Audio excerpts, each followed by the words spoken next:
ଧନ ତୁ ଏ ଚୁଡ଼ି କାଇଁ ପିନ୍ଧୁଛୁ? ତୁ ମୋ ଝୁଅ, ତୁ ବା ମୋ ପୁଅ, ସେଇ ଲାଗି ଚୁଡ଼ି ପିନ୍ଧିଛୁ। ତତେ ଚୁଡ଼ି ଦେଲା କିଏ ସେ? ଏକା ଆଣିଲୁ? ଆଉ ଆଜିଠାରୁ ତୁ ମୋ ଝୁଅ ହେଇଗଲୁ। ଆଉ ମୁଁ ତତେ ଝୁଅ ଡାକିବି? ଆଁ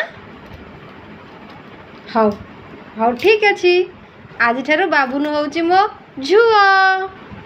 ଟନ୍ ଟନ୍। ଆଉ ଗୋଟେ ଡ୍ରେସ୍ ଆଣିବି, ଝିଅ ପିଲାଙ୍କ ଡ୍ରେସ୍। ଆଁ ତୁ ପିନ୍ଧିବୁ?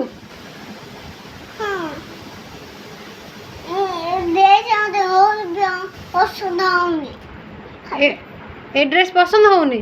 କାଇଁ ଏତେ ଖରାପ ଦେଖାଉନି ତ, ଭଲ ଦେଖାଉଛି। ପସନ୍ଦ ଦେଖାଯାଉନି? ଆଉ ଗୋଟେ ଭଲଟା ଆଣିବି।